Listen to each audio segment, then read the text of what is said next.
یہ بات ہے قرآن کی۔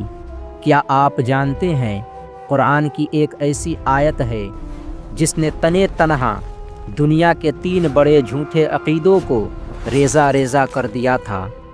عرب کے مشرک کہتے تھے کہ فرشتے اللہ کی بیٹیاں ہیں اور یہ اسی سے پیدا ہوئی ہے۔ یہ فرشتے اللہ کی بیٹیاں ہیں اور یہ اسی سے پیدا ہوئی ہیں۔ اور عیسائیوں نے کہا کہ عیسیٰ علیہ السلام اللہ کے بیٹے ہیں، لیکن آج سے 1400 سال پہلے مکہ کے پہاڑوں میں ایک ایسی سورہ کی آیت نازل ہوئی جو ان لوگوں کی سوالوں کو توڑ کر رکھ دیا۔ اس سورہ کو پوری دنیا سورہ الفرقان کہتی ہے۔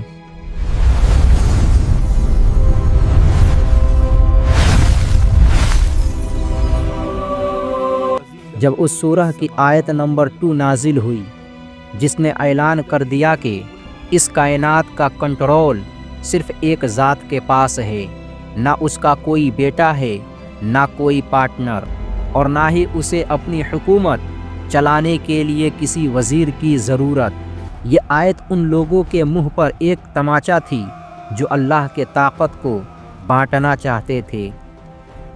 آج کی اس ویڈیو میں ہم اسی آیت کا وہ راز کھولیں گے جو آپ کے ایمان کو تازہ کر دے گا۔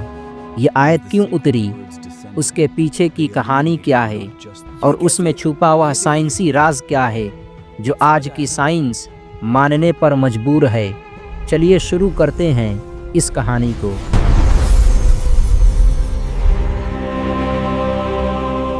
سورہ الفرقان آیت نمبر 2 میں اللہ تعالیٰ فرماتا ہے: الذی لہ ملک السماوات والارض ولم یتخذ ولدا ولم یکن لہ شریک فی الملک وخلق کل شیء فقدرہ تقدیرا۔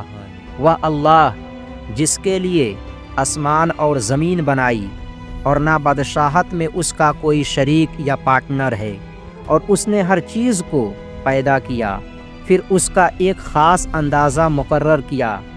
یہ تو یونیورس کا راز ہے، اللہ جس کے لیے یہ سب بنایا۔ دوستو، یہ صرف الفاظ نہیں ہے، یہ توحید کا وہ قلعہ ہے جس میں شرک کی کوئی گنجائش نہیں۔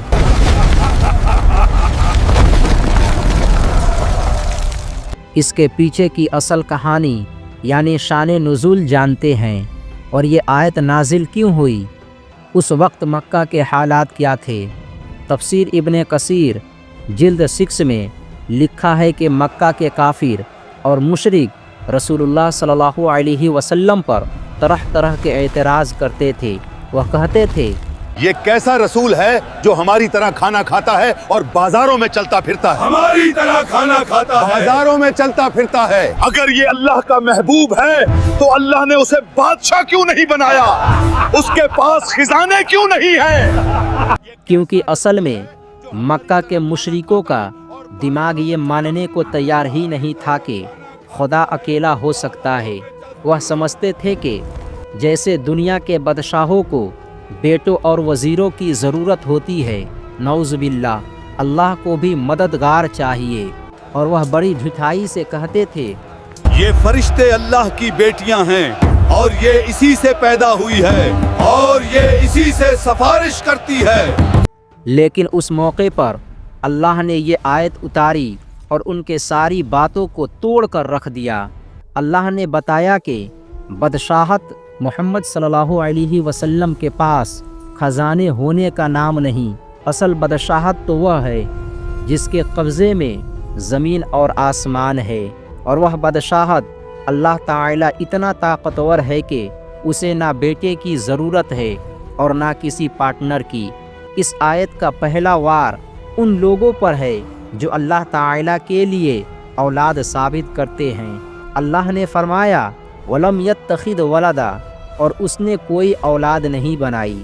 یہاں 3 بڑے بڑے گروہوں کا جھوٹ بے نقاب کیا گیا۔ پہلا عیسائی جو حضرت عیسیٰ علیہ السلام کو خدا کا بیٹا کہتے تھے، اور دوسرا یہودی جن کے ایک گروہ نے حضرت عزیر کو خدا کا بیٹا کہا، اور تیسرا مشرکین جو فرشتوں کو اللہ تعالیٰ کی بیٹیاں کہتے تھے۔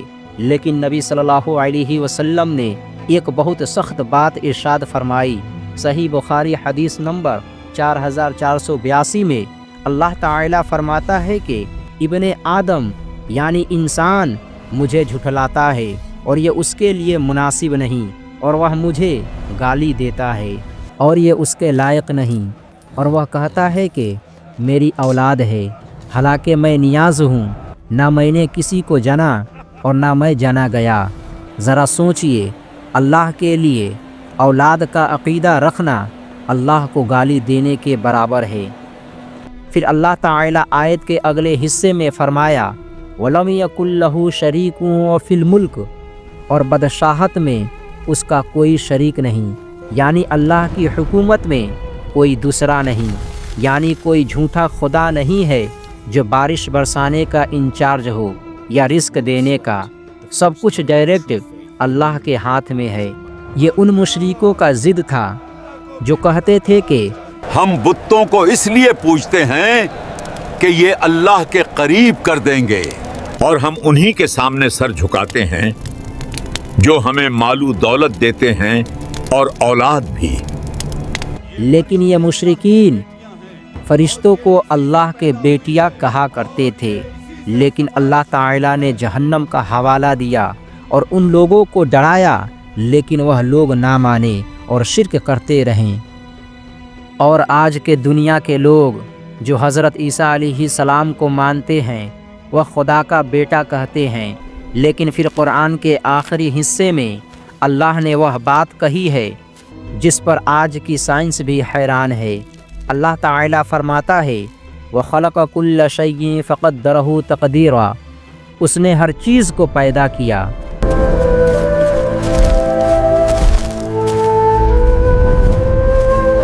پھر اس کا ایک خاص انداز مقرر کیا۔ اس کا مطلب کیا ہے؟ تقدیر کا لفظ قدر سے نکلا ہے، یعنی ایک خاص مقدار۔ آپ غور کریں، سورج اگر زمین سے تھوڑا بھی قریب ہوتا تو ہم جل جاتے، اگر تھوڑا دور ہوتا تو ہم جم جاتے۔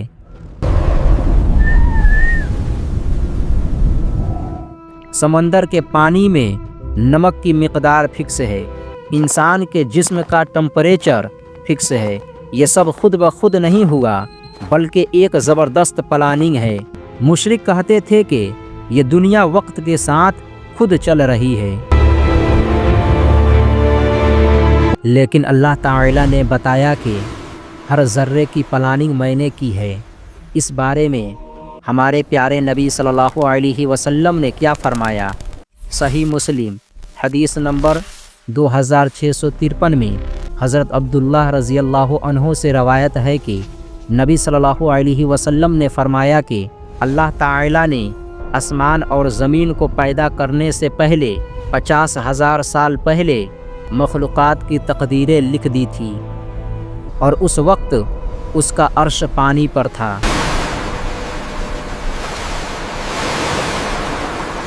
یعنی آپ کا اس دنیا میں آنا، آپ کا رزق، آپ کی زندگی، یہ سب حادثہ نہیں ہے، بلکہ 50,000 سال پہلے کی پلاننگ ہے۔ یہ وہ طاقت ہے جو کسی شریک یا بیٹے کی محتاج نہیں ہے، یہ اکیلا ہے جو پوری نظام کو چلا رہا ہے، اس کے علاوہ کوئی دوسرا خدا نہیں ہے۔ تو میرے دوستو، سورہ الفرقان کی یہ آیت نمبر 2 ہمیں کیا سبق دیتی ہے؟ کہ ہم اللہ کے سوا کسی سے نہ ڈرے اور نہ امید رکھے، کیونکہ بادشاہت صرف اسی کی ہے، اور ہم ہر قسم کے شرک سے بچے، چاہے وہ بتوں کی پوجا ہو یا قبروں پر جا کر اولاد مانگنا۔ دینے والا صرف وہ اکیلا ہے، اور ہم اپنی تقدیر پر راضی رہے، کیونکہ جس رب نے ہمیں اتنی باریک سے بنایا ہے، اس نے ہمارے لیے فیصلہ بھی بہترین کیا ہوگا۔ لیکن آج کے بعد جب بھی آپ اس آیت کی تلاوت کریں تو یاد رکھیں آپ اس بادشاہ سے بات کر رہے ہیں جو پوری کائنات کا اکیلا مالک ہے، جو قرآن میں خود فرمایا کہ کافروں کے لیے جہنم ہی ٹھکانہ ہے۔ اس لیے ایک خدا کے علاوہ کسی دوسرے خدا کی طرف دیکھنا بھی گناہ ہے۔ جو انسانوں نے اپنی ہاتھوں سے بنائی ہے، اس لیے ان سارے شرک کاموں سے بچے، کیونکہ اللہ تعالیٰ کی جہنم کی عذاب کا خوف ہم سے برداشت نہیں ہوگی۔ اگر اس ویڈیو نے آپ کے دل میں توحید کی شمع روشن کی ہے تو اسے اپنے دوستوں اور فیملی کے ساتھ ضرور شیئر کریں، اور اللہ ہمیں شرک کی ہر قسم سے محفوظ رکھے۔ کمنٹ باکس میں اللہ اکبر ضرور لکھیں۔ السلام علیکم۔